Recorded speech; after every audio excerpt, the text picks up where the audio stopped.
in the time where heroes lived.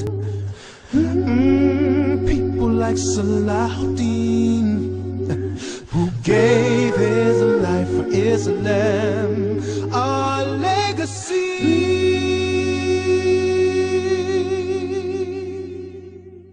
Assalamu alaikum wa rahmatullahi wa barakatuh. All praise belongs to Allah, and may His peace and blessings be upon His Prophet Muhammad sallallahu alaihi wasallam. Dear viewers, welcome back to another episode where we're looking at Islamic history. Today, inshallah, we're going to take a look at the history of Islam in the USA, the history of Islam in America. America have already a history in Islamic history? No doubt about it. As we've taken a look at, some of the other episodes, taking a look at countries like Australia, taking a look at Europe, you see Islam is found all over the world. And America is no exception.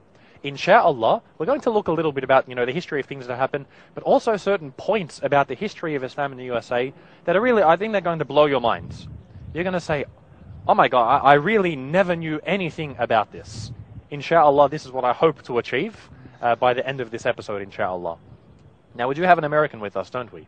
Yes. Yes. Tell us a little bit about yourself. My name's Zaid. I'm from America, and I'm from the USA. Whereabouts in the USA are you from? I'm from New Jersey, right From next New to Jersey. New York. Oh, okay. And Alhamdulillah. in New Jersey, alhamdulillah, there's a lot of Muslims in New Jersey. You've got many masajid. Yes, and many masajids, and the culture there. There's even masjids with Arabic khutbahs and all that stuff. It's a good population. You've got good halal community. butchers.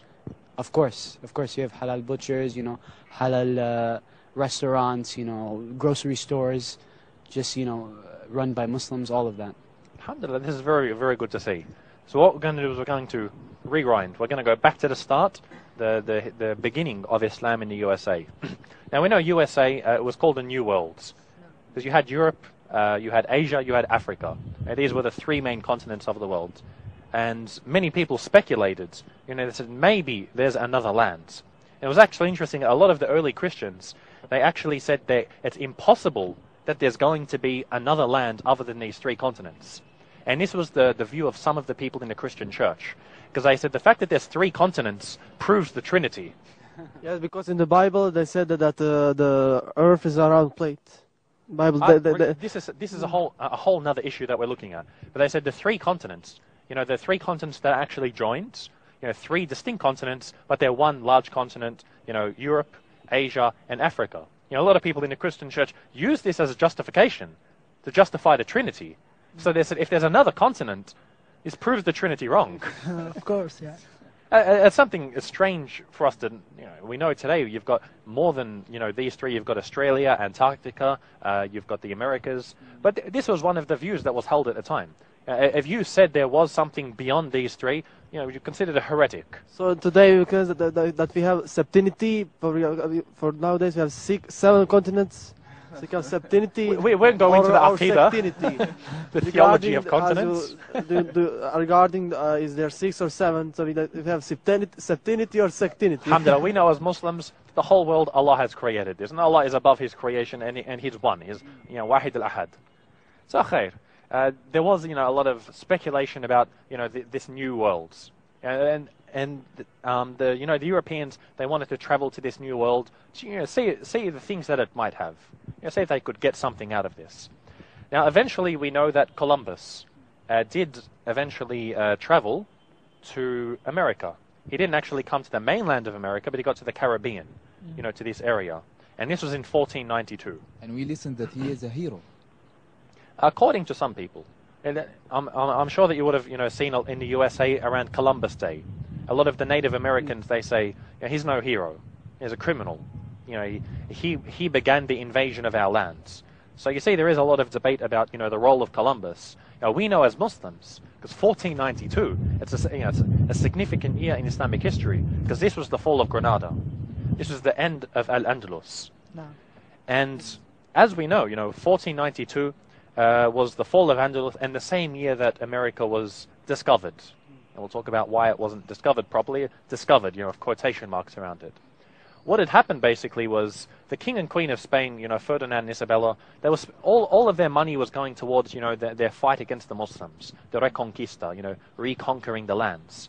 So come 1492, Christopher Columbus, he's been begging the king and queen, saying, please fund my mission so I can go and discover these new lands. What he wanted to do was actually discover a new route to go to India. So rather than having to go through the mainland, he wanted to find another route Because to actually get to India.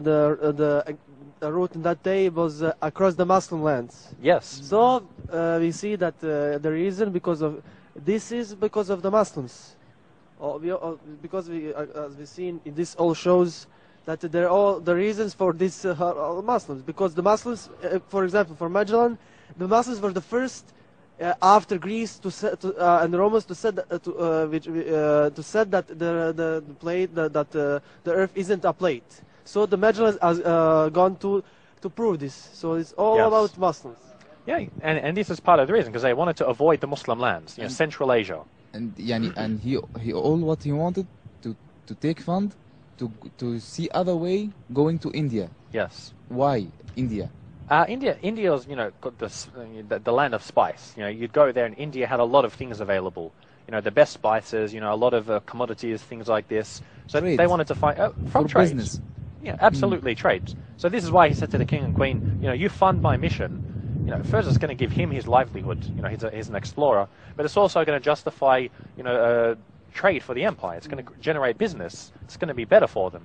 And I So heard he that he didn't discover the America, but he get lost and the people find him and This is what happened. He was yeah. looking for India. And stumbled upon it. bumped into the He Americas. died convinced that he discovered India, that he's what he in thought. India, that he's in India. This is why he said to the natives, "You're Indians." This is why they call them, the Native Americans. They call them Indians until today, because Columbus had no idea where he was going. Islands are known as West India.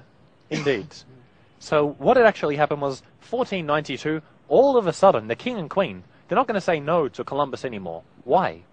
Because now they're not spending money on fighting the Muslims. Now they're taking the treasures of the Muslims. Granada's fallen, and the wealth of the Muslims is theirs. So now they, with this money, they say to Columbus, now you can go. So he used the wealth of the Muslims. Muslims, actually it's Muslims who fund the Columbus journey. Indirectly. I mean, they didn't indirectly. fund him directly, but it was from the treasures of the Muslims that they could now do so. And it's interesting to note that Columbus, the maps, for example, that he was studying, these were Muslim maps. These are maps in Arabic. His crew was Muslim. This is what we'll get to in a moment, And inshallah. Spain at that time was the poorest country in the Europe. Before conquesting the Granada in that time. Yes. Was the poorest And country. in the north of Spain, it was impoverished. Once they took Andalus, they took the wealth of Andalus. So Columbus, he started to study the maps of the Muslims, because the Muslims are the best map makers in that time. Had Al-Idrisi, who was living in Palermo in Sicily. He was a famous map maker. He was a Muslim making these maps in Arabic. So Columbus is studying the maps of the Muslims so he can get to India. Now, the place where he actually did his studies, his study, if you like, this building, you can actually visit it today. And you find that this building, it actually used to be a masjid. Whoa, in Granada or where? I'm not sure.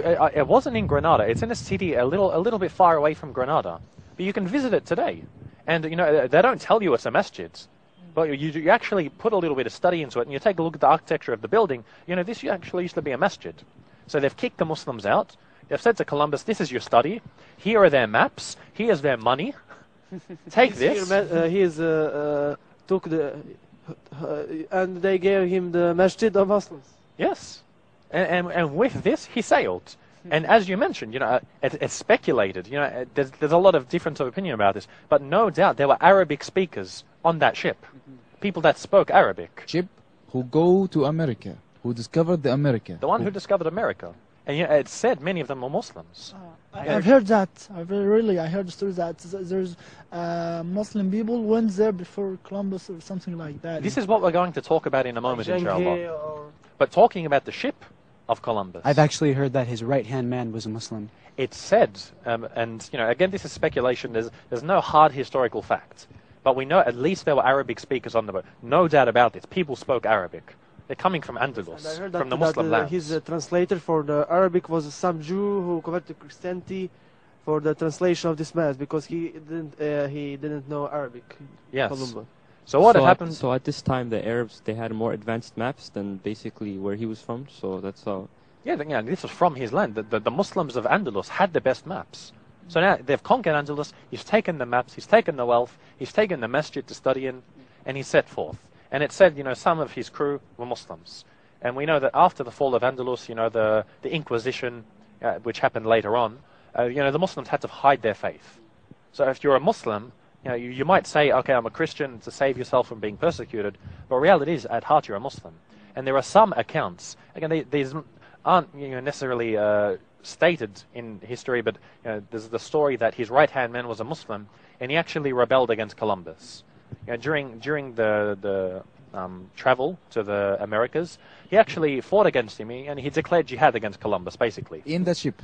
This is what recorded. Once they made it to land, he said to the Muslims on board, "Let's fight Columbus, this crusader, if you like." The Christian history recorded that it was just about rebellion because the traveling is so long. As we saw that in when Magellan came, that we said only Philippine natives killed him, but as you see as in Philippine and also in regarding Colombo, it is all about Muslims. Yeah, you find it everywhere they went. They were Muslims. And, we know that when Columbus landed, he landed around Cuba, for example. As we say, he never made it to the mainland. And in Columbus's diary, you see, he actually, when he landed, he said there were Moros. Moros, it's Moro. Muslim. Moros, the word, the Andalusi word for a Muslim. He said there were Moros in Cuba. He said the women dressed like the Muslims of Andalus. Their women dressed in dresses like the Muslims of Andalus. He said there was a hill in Cuba. He says on this hill there was a masjid. Masjid? Subhanallah, A really? masjid. Masjid in America before anyone This is in discovered. the Americas, in Cuba. In Cuba. He said this is in his personal diary, and he said we found people who prayed 5 times a day. He's spelling it out for you. There were Muslims in the Americas, even at the time of Columbus. How this happened? This is what we want to look at. So we can is say what we that Muslims discovered America, discovered Australia, discovered the Philippines before Christians. What we say is they made it there before the Europeans. That's because they didn't discover, the people were there before. Of course. Now, as for speculating exactly how there would have been Muslims before, in the time pre-Columbus, there's a number of theories. Each of them, is valid in many ways. We know, for example, there's no doubt at the moment. We know that the Vikings of Scandinavia, they did make it to the Americas long before Columbus. This is documented. It's well known. However, the moment that you say Muslims made it to the Americas, the controversy gets thrown in. There's a sheikh in America. His name's Dr. Abdullah Hakim Quiq, and he actually he wrote a book called Deeper Roots. And the whole premise of Deeper Roots is he's talking about how Muslims made it to America long before Columbus. And he positioned that it was Muslims from West Africa. So we're talking about Ghana, Mali, all of these areas. And he showed why there's a lot of justification that they made it to the Americas. He showed, for example, that in America you find many of the Native American Indians. They have words related to the West African languages, like the Mandingo language, for example. The Native Americans in the part that he said they would have made it to, they speak very similar. The words for gold, for example, the words for things that would have been traded, they're very, very similar.